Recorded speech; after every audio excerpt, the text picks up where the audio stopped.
Hello everyone, and welcome back to the 1991 Review channel. The recent earthquake named Hanli's Nascent Soul Formation has created a storm not only among fans of Record of Mortal's journey to immortality, but has also exploded across the entire internet. However, that was just a prelude. Condensing a nascent soul is merely the entry ticket into the ranks of true experts. But if Nascent Soul Formation was the opening thunderclap, then Deity Transformation is a destructive storm that sweeps across the three realms, an event that shakes the entire mortal world. So, from a mere early nascent soul rookie, how did our old Devil Han traverse thousands of years and survive countless life or death tribulations to touch the gateway to Deity Transformation? Right now, let's follow that heaven-defying journey with 1991 Review, Part 1, Consolidating his Foundation, the Elder of the Drifting Cloud Sect.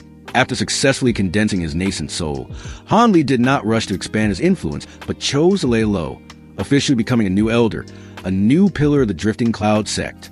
He took Mu Peeling as his concubine, and began a life that was peaceful on the surface. But that peace was merely a cover for a beast secretly sharpening its claws and fangs. He began refining the Qianlong Ice Flame, one of his future trump cards, while diligently comprehending the Great Development Sword Formation. But as the saying goes, the tree wishes for calm, but the wind will not cease. Old grudges came knocking. Hanli moved to annihilate the Fu clan, collected Exile Ruyan's last effects, and then returned to his homeland to cleanly settle all lingering ties. Along the way, he casually exterminated the tree devils of the Ghost Spirit Sect and Controlling Spirit Sect, took in Luyu as a nominal disciple, and also obtained the Vermin Hex technique and the Six-Wing Frost Centipede, all extremely potent hidden cards. To continue accumulating resources, he participated in the Heavenly South Trading Convention, sweeping up countless rare treasures, including the Crimson Star Chi and the ancient puppet arts.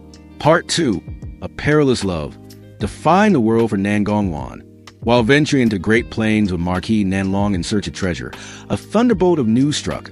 Nangongwan, the Tao companion of his heart, was being forced into a marriage with another. A towering rage erupted. Hanli disregarded all else, charging into the masked moon sect alone, creating the most classic wedding crashing scene in the history of the Heavenly South. This wasn't just a rescue. It was Hanli's declaration, a war against anyone who dared to touch his woman. There, he and Nangongwan fought shoulder to shoulder, joining forces to defeat the sect's great elder. After the battle, Hanli not only seized the Blood Devil Sword in the Yang Ring, but also helped Nangongwan dispel the heart-binding technique, severing all her constraints. Afterward, Nangongwan decisively betrayed the masked moon sect and joined Hanli in the Drifting Cloud Sect, writing a chapter of their love story that was fraught with peril but ultimately incredibly fulfilling. Part 3, Fame Shakes the Heavenly South, from Devilfall Valley to the Border War. After settling his personal affairs, Hanli declined to return to the Yellow Maple Valley, but still honored his debt to Patriarch Linghu, promising to save the valley 3 times. His name truly began to thunder across the land when he represented the Drifting Cloud Sect in the Great Battle of Yellow Dragon Mountain. He single-handedly slaughtered the Heavenly Weeping Sect and the twin Ghosts of the Valley, then leisurely escaped the encirclement of the Master of Heavy Pursuits, shocking the entire Heavenly South. But fame is a double-edged sword.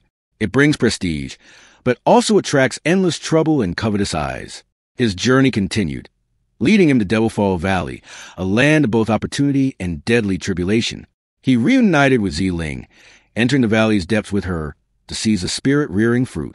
In order to obtain Gung Gold to refine his flying swords, he fought on behalf of the Heavenly Tao Alliance, easily winning the bet and obtaining both the Gung Gold and the root of a profound heavenly spirit vine. But true chaos erupted when the border war broke out. Hanli became a god of slaughter on that bloody stage, making his enemies' souls scatter at the mere mention of his name. He rescued allies and massacred enemies, even killing the wife of the Een-sifting sex master and seizing the primal bright lantern to turn the tide of battle. But just then, tragedy struck again. Nangongwan was cursed with a soul-sealing curse by the 4th elder of the Een-sifting sect. Old Devil Han's rage exploded once more. He directly sought out the old man, annihilated him, and seized his ghosted banner and corpse refining methods. Part 4, A Heaven-Defying Path, The Hunted Days and the Great Gene. To bolster his strength, Hanli cultivated a second nascent soul and refined the Heavenly Snow devilish corpse. But he knew the Heavenly South was too small. Seeking late-stage cultivation arts, he journeyed to the far west, met the Great Development Divine Monarch, and was taught the Great Development Art. Afterward, he entered Devilfall Valley once more, obtaining countless treasures but also clashing with the Blood Flame, losing 2 of his bamboo cloud swords in the process. During the chaos, he was sucked into a spatial rift, beginning the darkest days of his life. The journey to the Great Gene Empire. There, his identity as a gold-devouring beetle master was exposed, and he was hunted by all the spell masters of the Great Gene, like a dog with a price on its head. All his divine abilities and treasures seemed useless against the relentless pursuit of an entire cultivation world. He was gravely injured by the Great Spell Master Hwai, suffering a backlash from demonic chi. The climax of this tragedy was when he was cornered by the Heavenly Lawn Saintess and a great spell master. During his escape, his second nascent soul was lost. Silver Moon fell into a deep slumber, and he himself was sealed in ice, drifting downriver to the Great Gene. Part 5. A true dragon hides, accumulating strength at Kunwa Mountain. It seemed he had reached a dead end, but from desperation, opportunity is born. Kunwa Mountain, an ancient forbidden land, was a very springboard he needed to turn the tables. Rescued by Chowmingrung, Han Li gradually recovered his cultivation. He hid in the shadows, infiltrated various powers, learned artifact refinement, and step-by-step reaccumulated his strength. He participated in conventions, seized treasures, cultivated the Underworld King art, clashed with the Blood Flame again, and reunited with Xiang Jili, realizing he was a deity transformation cultivator. All his preparations were aimed at one final goal, Kunwa Mountain. This was a chessboard for old monsters, where the Yi royal family, the Blood Flame, and other powers clashed to rescue a clone of Patriarch Yuan Cha. Han Li and Fu Qing dove into that vortex, successfully refining the nascent soul-nurturing pill. Amidst the chaos, he accidentally obtained the Heavenly Void Cauldron. The true fire Grandine subdued the Kuei spirit and seized the 5 children concentric devils. In the end, when Patriarch Yuan Cha appeared in a world-shaking battle, he and other experts successfully resealed the true devilish chi.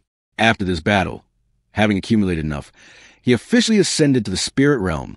Part 6. Shaking the 3 realms, the deity transformation breakthrough. In the spirit realm, Han Li entered seclusion on Snow Lotus Mountain, consuming the nascent soul-nurturing pill. He went to the Lesser Polar Palace, picked a profound ice flower, and refined a pill to break Nangong Wan's curse. There, he casually eliminated a cultivator named Shixiang, who tried to seize his Azure Origin Cauldron. He was then swept into Heaven Void Hall, where he cultivated in seclusion with the Ice Phoenix for 80 years, both of them breaking through to the late nascent soul stage. Upon emerging, he met the twin saints of the Heavenly Star City and was taught the primal magnetic divine light. He continued his sweeping journey, taking the life of Taoist Master Miaohe, seizing the heaven-toppling devil art and merging into the profound Yin True devil art, snatching a supreme-grade spirit stone from right on the nose of the golden Jiao King, and returning to the heavenly south to become its #1 cultivator, his might shaking the entire region. Finally, after mastering peak-level divine abilities, recovering his second nascent soul, marrying Nangong Wan, and undergoing hundreds of years of secluded cultivation, the time had come. He bet everything on this final gamble, using his very life to confront the might of the heavens. By consuming the Devil Origin Pill and countless spirit medicines, aided by 5 types of extreme cold flames, Han Li finally charged the bottleneck and broke through to the early deity transformation stage. So what do you think? Will the shockwave from this deity transformation breakthrough surpass the event of his nascent soul formation? Comment deity transformation if you're also incredibly hyped for old Devil Han's performance. The above is all the information about Han Li's journey to the deity transformation realm. The images are for illustrative purposes only, as the animation for this part has not been released yet. So please bear with me. If you enjoy the content I create, don't forget to subscribe to the 1991 Review channel, so you don't miss the best upcoming videos. For now, goodbye and see you next time.